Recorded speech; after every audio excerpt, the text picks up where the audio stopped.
नमस्कार आदाब दोस्तों, चलिए आज है 26 अक्टूबर। सुबह देश की ताजा बड़ी खबरें आपको लिए लेकर हाजिर हैं। चलिए दोस्तों, सबसे पहले डालते हैं सिर के ऊपर। हिमाचल प्रदेश में होने वाले विधानसभा चुनाव से ठीक पहले मोदी को लगा एक और बड़ा झटका। बीजेपी के युवा नेता आशीष शर्मा और चैतन्य शर्मा कांग्रेस पार्टी में हुए शामिल। ऋषि सुनक के ब्रिटेन के प्रधानमंत्री बनने के बाद ओवैसी का बड़ा बयान, कहा हिजाब वाली लड़की बनेगी भारत की प्रधानमंत्री। बिहार में एक बार फिर से पोस्टर बार, जेडीयू ने बीजेपी आरएसएस पर बोला बड़ा हमला, कहा दीमक भगाओ, नीतीश को प्रधानमंत्री बनाओ। किसानों ने फिर मोदी को दिया बड़ा झटका। किसानों का मोदी सरकार के खिलाफ बड़ा ऐलान। 26 नवंबर को देश भर के राजभवनों तक पैदल मार्च करेंगे किसान, मोदी की उड़ी नींदें। दिवाली के मौके पर कर्नाटक में बजरंग दल के कार्यकर्ताओं की खुलेआम गुंडागर्दी, मुस्लिम शख्स की कार में की तोड़फोड़, लगाए जय श्री राम के नारे, बड़ा तनाव। ब्रिटेन के नए प्रधानमंत्री बने ऋषि सुनक, बोले जीत कर रहूंगा आपका दिल। हिमाचल प्रदेश चुनाव के लिए कांग्रेस ने जारी की स्टार प्रचारकों की लिस्ट। अशोक गहलोत, सचिन पायलट समेत 40 नाम शामिल। कांग्रेस नेता मल्लिकार्जुन खड़गे आज लेंगे कांग्रेस अध्यक्ष पद की शपथ। सोनिया गांधी, राहुल गांधी भी होंगे शपथ ग्रहण समारोह में शामिल। तो दोस्तों, सभी खबरों को एक एक कर विस्तार से आपको बताने वाले, वीडियो को दिल से लाइक कर चैनल को सब्सक्राइब जरूर कर लें। इसी के साथ दोस्तों, पहली फड़ी के मंडल के सामने हिमाचल प्रदेश विधानसभा चुनाव से पहले भाजपा को लगा बड़ा झटका। बीजेपी के युवा नेता आशीष शर्मा और चैतन्य शर्मा कांग्रेस पार्टी में हुए शामिल। जो शपथें हिमाचल प्रदेश में होने वाले विधानसभा चुनाव से ठीक पहले मोदी को आज बड़ा झटका लगा है। दरअसल आपको बता दें, हमीरपुर से बीजेपी नेता आशीष शर्मा और कांगड़ा से बीजेपी के युवा नेता एवं जिला परिषद सदस्य चैतन्य शर्मा आज कांग्रेस पार्टी में शामिल हो गए। इन दोनों युवा नेताओं को कांग्रेस प्रभारी राजीव शुक्ला ने कांग्रेस पार्टी की सदस्यता दिलाई। आशीष शर्मा को कांग्रेस ने हमीरपुर से चुनावी मैदान में उतारा है। वहीं भाजपा से इस्तीफा देने वाले चैतन्य शर्मा को कांग्रेस ने गंगरेड से टिकट दिया है। चैतन्य के अलावा राज्य के बीजेपी के उद्योग निगम के 22 चेयरमैन मनोहर धीमी भी कांग्रेस के संपर्क में हैं। कांग्रेस उनसे बात करी, वो भी जल्द भाजपा से इस्तीफा देकर कांग्रेस पार्टी में शामिल हो सकते हैं। दोस्तों, लगातार हिमाचल प्रदेश विधानसभा चुनाव से पहले भाजपा को झटके पे झटके कांग्रेस हिमाचल प्रदेश में दे रही है। इसी के साथ बड़ी मंडल के सामने ऋषि सुनक के ब्रिटेन के प्रधानमंत्री बनने के बाद ओवैसी का बड़ा बयान,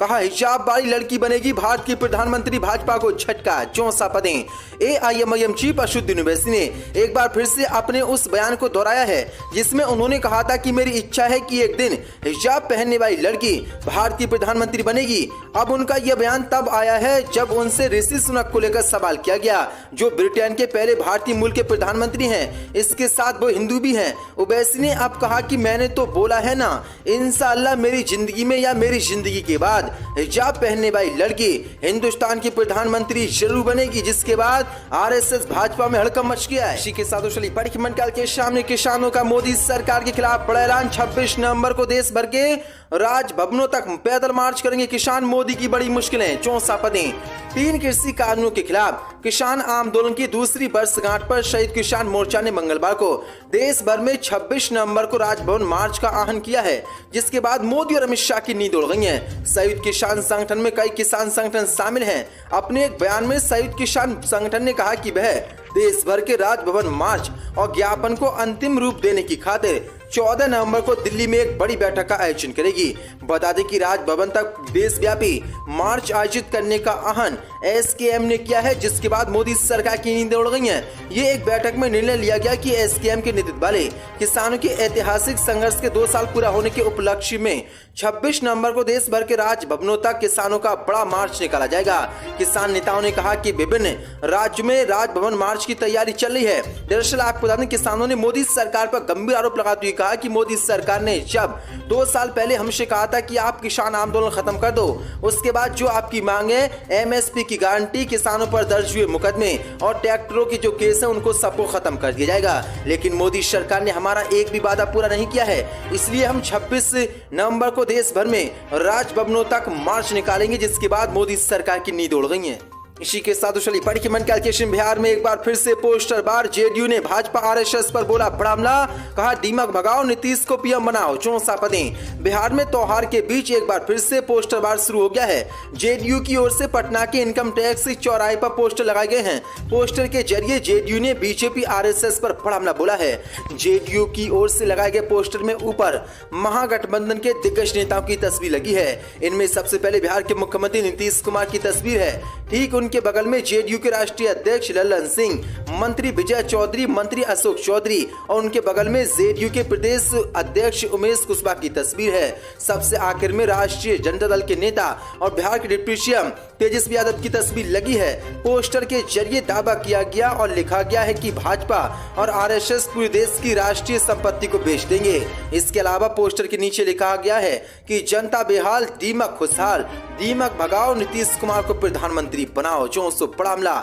नीतीश कुमार की पार्टी ने आज आरएसएस भाजपा पर बोला है। के साथ चली बड़ी मन के शामी दिवाली के मौके पर कर्नाटक में बजरंग दल के कार्यकर्ताओं की खुलेआम गुंडागर्दी, मुस्लिम युवक की कार में की तोड़फोड़, लगाए जय श्री राम के नारे, पुलिस ने 11 लोगों के खिलाफ एफआईआर की दर्ज, 64 पदें। कर्नाटक के शिवमोगा में दिवाली से पहले सांप्रदायिक हिंसा भड़क गई। बजरंग दल के कार्यकर्ताओं ने मुस्लिम शख्स की कार के साथ तोड़फोड़ की। इसके बाद वहां पत्थरबाजी हुई। इसमें एक मुसलमान बुरी तरीके से घायल हो गया है। दरअसल आपको बता दें, शिवमोगा पुलिस ने बजरंग दल के मृतक नेता हर्ष की बहन असबनी और 10 अन्य के खिलाफ मामला दर्ज किया है।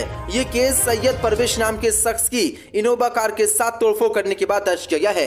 एफआईआर में कहा गया है कि असबनी और 10 अन्य लोग बाइक पर आए और जय श्री राम के नारे लगाकर परवेश की कार डैमेज कर दी। ये मामला 22 अक्टूबर का है। घटना के बाद बाइक सवार कुछ बदमाश हर्ष के आवास के पास छुरे और अन्य घातक हथियारों के साथ घूमते नजर आए। उन्होंने नारेबाजी भी की।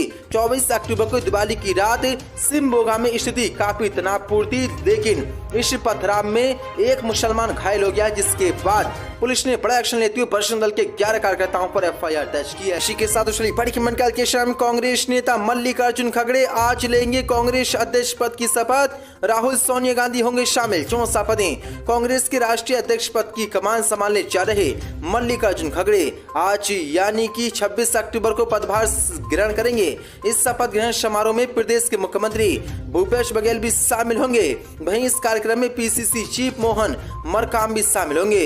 मल्लिकार्जुन खड़गे पहले ऐसे इंसान होंगे जो 24 साल के बाद गैर गांधी परिवार के इस पद की कमान संभालने जा रहे हैं। मिली जानकारी के अनुसार इस पदभार ग्रहण समारोह में कांग्रेस की निवर्तमान अध्यक्ष सोनिया गांधी, पूर्व अध्यक्ष राहुल गांधी, कांग्रेस महासचिव प्रियंका गांधी वाड्रा, पार्टी के राष्ट्रीय संगठन महामंत्री केसी वेणुगोपाल, मुख्यमंत्री अशोक गहलोत, छत्तीसगढ़ के मुख्यमंत्री भूपेश बघेल सहित कई बड़े नेता शामिल होंगे। पदभार ग्रहण समारोह एआईसीसी मुख्यालय बुधवार यानी कि आज सुबह 10 बजे होगा। इसी के साथ चलिए बड़ी की मन कैलकुलेशन। हिमाचल प्रदेश चुनाव के लिए कांग्रेस ने जारी की स्टार प्रचारकों की लिस्ट।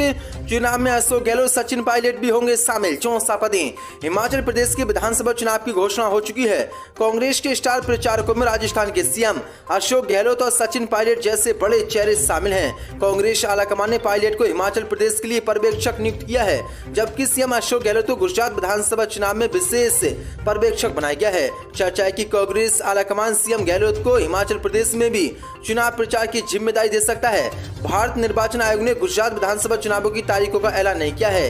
हिमाचल चुनाव के बाद ही गुजरात में चुनावी तारीखों का ऐलान होगा। ऐसे में कांग्रेस सीएम अशोक गहलोत को हिमाचल चुनाव में स्टार प्रचारक बनाया गया है। बताया जा रहा है कि कांग्रेस के अध्यक्ष मल्लिकार्जुन खड़गे राजस्थान के दोनों नेताओं को साधना चाहते हैं। खड़गे की कोशिश है कि गुजरात और सचिन पायलट मन मुटाव दूर हिमाचल प्रदेश में चुनाव प्रचार में कर रहे हैं। बता दें कि कांग्रेस ने 22 अक्टूबर को स्टार प्रचारकों की सूची जारी की थी। उसमें 40 नेताओं के साथ साथ अशोक गहलोत और सचिन पायलट का नाम भी शामिल है। कांग्रेस आलाकमान ने हिमाचल प्रदेश चुनाव के लिए छत्तीसगढ़ के मुख्यमंत्री भूपेश बघेल, पंजाब विधानसभा के नेता प्रतिपक्ष प्रताप सिंह बाजपा और राजस्थान के पूर्व डिप्टी सीएम सचिन पायलट को पर्यवेक्षक बनाया है। जबकि सीएम गहलोत को गुजरात चुनाव में पार्टी कमान सौंपी गई है। सीएम गहलोत और रघु शर्मा की जोड़ी गुजरात में मोदी और अमित शाह को टक्कर देगी। बता दें कि हिमाचल प्रदेश में 12 नवंबर को मतदान होगा और 25 अक्टूबर तक नामांकन दाखिल कर सकते हैं। वोटों की गिनती 8 दिसंबर को होगी और उसी दिन यहाँ पर रिजल्ट भी सामने आ जाएंगे। बड़ी की मन कैलकुलेशन। ब्रिटेन के नए प्रधानमंत्री बने ऋषि सुनक, बोले जीत कर रहूंगा आपका भरोसा, 64 पदें। भारतीय मूल के ऋषि सुनक ब्रिटेन के नए प्रधानमंत्री नियुक्त किए गए हैं। उन्होंने मंगलवार को किंग चार्ल्स से मुलाकात की। इस दौरान उन्होंने किंग चार्ल्स ने औपचारिक तौर पर नए प्रधानमंत्री नियुक्त किया गया है। वह ब्रिटेन के 57वें प्रधानमंत्री हैं। सुनक 210 वर्षों में ब्रिटेन के प्रधानमंत्री बनने वाले सबसे युवा नेता हैं। ऋषि सुनक बकिंघम पैलेस में किंग चार्ल्स से मुलाकात के बाद डाइनिंग स्ट्रीट की ओर रवाना हो गए। यहाँ रेजिडेंस नंबर 10 उनका आधिकारिक आवास होगा। यहाँ पहुंचकर अब वह देश को संबोधित कर रहे हैं। किंग्स चार्ल्स की मुलाकात के बाद उन्होंने डाइनिंग स्ट्रीट में देश को संबोधित करते हुए कहा कि वह ब्रिटेन की बेहतरी के लिए काम करेंगे। देश के लिए आर्थिक स्थिरता उनकी प्राथमिकता है। उन्होंने कहा कि भविष्य में हमारे देश का नेतृत्व करने के लिए अपनी जरूरतों को राजनीति से ऊपर रखने के लिए मेरी पार्टी की सबसे बेहतरीन परंपराओं का प्रतिनिधित्व करने वाली सरकार तक पहुंचने और बनने के लिए मैं यहाँ आपके सामने खड़ा हूँ। साथ में हम अविश्वसनीय चीजें हासिल कर सकते हैं।